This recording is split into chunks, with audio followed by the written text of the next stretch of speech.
again, and I think in let's see, the last video, one thing I forgot to mention that is one of the common things I do in these videos is mention my age. I still have never figured out why I do that, and my wife often says to me, you don't have to mention how old you are every time you do a video, but I've been doing it. And although it has been only about 2 years, maybe not even that, a year and a half maybe, of doing videos, when I first started doing videos, every video I kind of bragged, hey, I'm 78 years old. Well, I say brag, but every time I said my age, I would often follow that up with, I'm not sure why I'm telling you my age, it just seems to be somehow appropriate. And I doubt that I could claim to be the oldest YouTuber in the world by any means, but I don't know, maybe I am. Anyway, the point is, as of April 23rd of 2020, I turned 80. And the date today is, what's the date today? Jose Luis? 21. May 21, May 21st of 2020. So I'm 80 plus almost a month.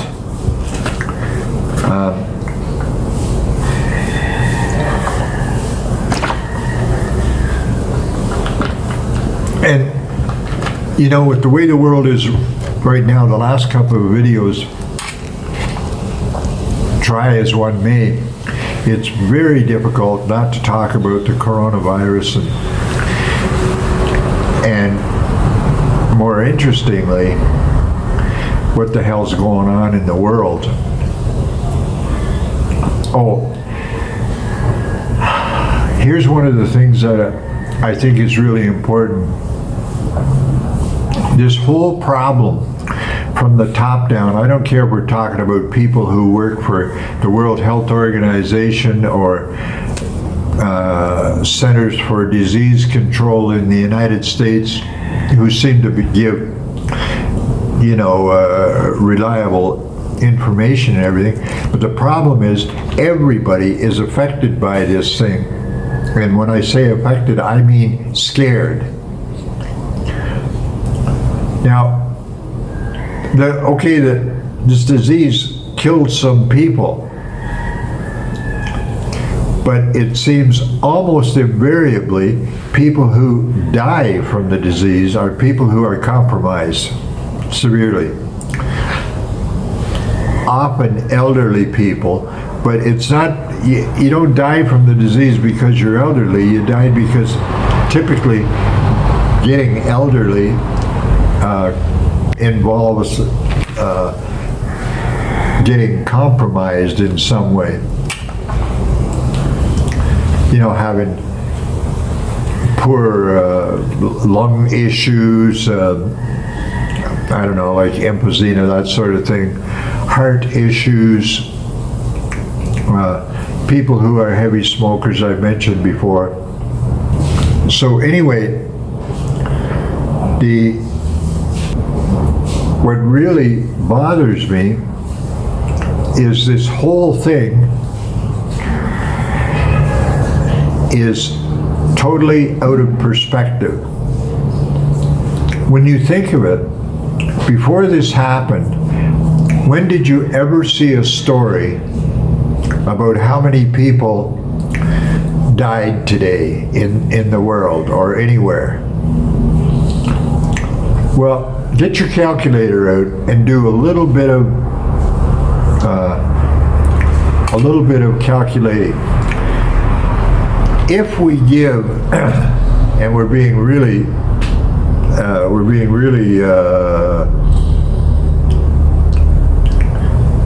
open-minded if we allow that the world, the age expectancy across the world is 80. It's not, but it keeps growing up.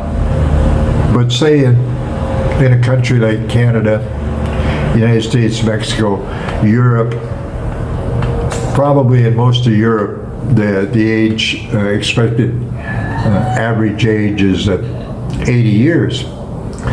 So if you start with 8 billion people, it doesn't take too much calculating. Just divide 8 billion by 80, the average number of years. So which is saying basically 8 billion people that are on the planet, in 80 years, they're all going to be dead. Not quite.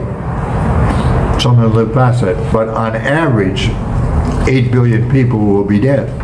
So it takes very little calculation to figure out that between 150,000 and 200,000 people a day die in the world for whatever reason, not because of this virus. If we look at, I took a look at, say, the United States, and I think I did most of this in my head, but it doesn't take, say if there's 350 million people in the United States, that means to keep the population more or less level, that about 2 million a year have to die of that 300 and whatever. I think I used the number 340 million to be the estimated population of the United States. So I mean 200 million people a year, excuse me, 2 million people a year die just to keep the population level. Of course there's another 2 million born, population stays level. The point is 2 million people a year, do a little calculation, it's really easy, you can do it in your head. Divide, if 2 million die a year, that means that every 6 months, 1 million die, right? Is that right? Yeah. And every 3 months, 500,000 die. Well, this virus has been going on for, what, about 3 months? So let's see, February, March, April, certainly for 3 months. So that means in the United States, no virus, how many did I say? 500,000 people died in the United States. With or without the virus? Without the virus. That's just pure numbers sort of thing. 500,000 people. And if you keep boiling that down, what do we get to? We get to something, I think we end up with something like about 11,000 people a day die in a country the size of the United States for whatever reasons. Not pleasant facts, but they're not the kind of thing, because they're unpleasant, we don't like talking about death and dying. We don't talk about shit like that. So we hear something about the virus, COVID-19, and some report that in the United States, yesterday, 3,000 people died. Well, no, maybe 3,000 people they claim of the virus, but at least 10,000 people died if it's an average day, 10,000 or 11,000 people, according to my calculations, which I did mostly in my head, but you can check it on the calculator. You won't be far off. So the point is, the other part of it is, somebody gets statistics or something from somewhere that in the United States on any given day 3,000, 4,000 people die of, they claim, of the virus. First of all, how do you get the information of who died of the virus and who died of other things? Jose Luis just told me of a story, a local guy here that died. He was in his 20s, and all of a sudden there's this story, this guy got the virus and died. He's in his 20s. But they failed to mention, or maybe at the bottom of the story mention, this guy was severely compromised with other diseases. I don't know specifically what they were, heart issues or things like emphysema, lung problems, or all of that. But the only point I'm trying to make here is that in this whole thing, I think we've lost perspective. We've forgotten how many people is 8 billion. That's an 8 with 1, 2, 3, 4, 5, 6, 9 zeros, right? We've forgotten how many people that is. And with that many people in the world, how many do die, have to die every day, just to keep the population level. And like I said, it's at least 150,000 a day. So we forget about things like that. We forget about that because we've never heard it before. There was never any reason to talk about it. But I think it's a fucking important thing to talk about. I'm 80. And I like to talk about those problems. It's like, oh, geez.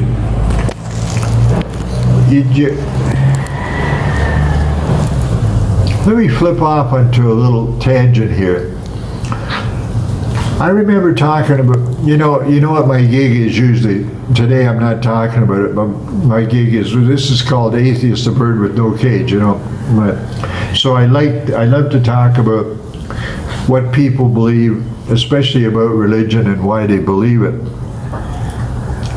And I've heard, you've already heard this before, this kind of thumbnail bullshit.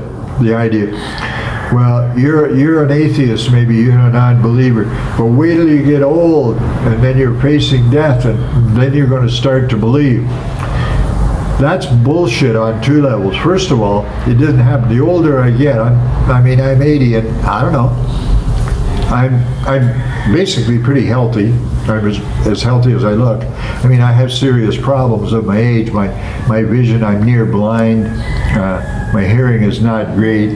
And I have vertigo, a lot of vertigo. So as soon as I stand up, I'm very unstable and all that sort of thing. But physically, I take my pulse and my pulse rate's very healthy. It's in the 50s or less than 60 beats a minute when I'm relaxed, sort of thing. And I'm not too overweight. I'm a little chunky. Another little tangent. The United States is one of the unhealthiest countries in the world, or one of the unhealthiest peoples in the world. Check on your internet and look for anything to do with obesity in the United States. We're talking about 2/3 and more, 70 up to 75% of the population across the board is overweight, at least. Whether you're overweight or obese, it depends on a definition, sort of thing. Even children now, in some areas, I saw this thing, especially in poor areas where kids tend to get fed cheap food, and cheap food is almost always not the healthiest food. As someone said, you can buy a McBurger, a big, what is it called? A Big Mac for less than the price of an apple. That's a scary kind of thing. Where the fuck was I there? Oh yeah. So this whole idea, first of all, we should remember, run it through the calculator just for your own interest. How many people die a year without anything going on like the COVID virus or COVID-19, the coronavirus, or any of that? How many people die every year? have to die every year and every day. It's, as I said, I'm using the number 11,000. That might be 1,000 either way, a sort of thing, but it's close. We'll have a sip here. It is that I'm convinced that the fear aspect of this whole thing, which is, as far as I can see, is most of the problem. Yes, people do die from this thing. But most of the problem is we do not put the thing into perspective. I live in Mexico. In Mexico we have, I mean, here, do the arithmetic. In 80, if we've got an average life expectancy of 80 years in Mexico, we've got over 100 million people. But even if you say that if we had 80 million people, that means every year 1 million people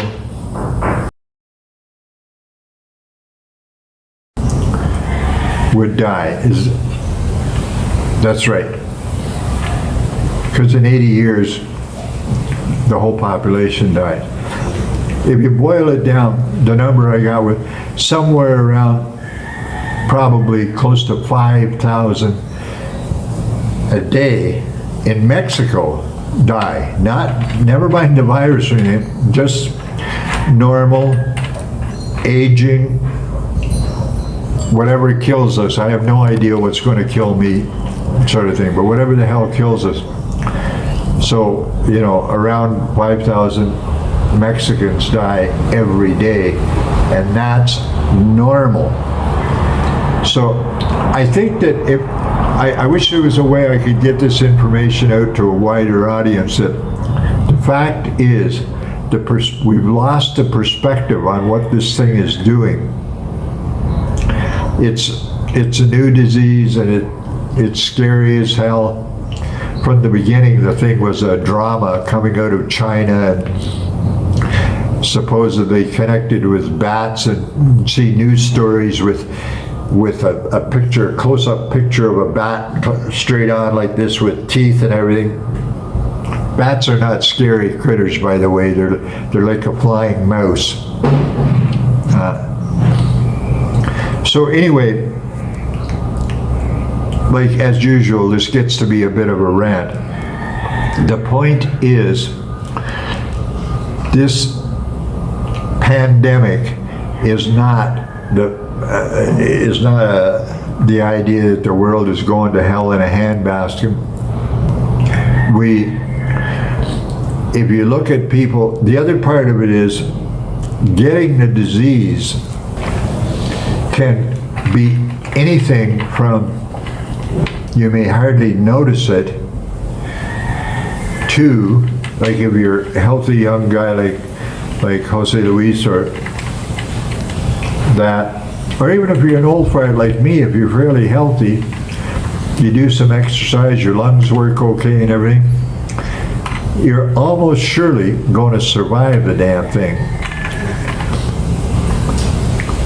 So I've touched on a lot of points there, but I think the thing that I want to, and maybe we'll call this a matter of perspective, the fact that a lot of people die in the world, no matter what, no matter how careful we are, no matter how, if nobody gets murdered and there's no tsunamis or anything, we still, on average, have to lose, or we have to have people, 150 plus thousand people in the world die every day. There's no way around that because we got 8 billion people on this planet. Just plug those numbers into your calculator once in a while. It may not help you with you're still going to be nervous about this thing, but perspective is an important part of what's happening. I'm Ed. This is Atheist, a bird with no cage. So they went, and we're hoping, Jose Luis and I were talking, and we're hoping we're gonna do a green screen thing starting maybe in the next video. Jose Luis wants to put the green sheet up behind us and get the green screen going.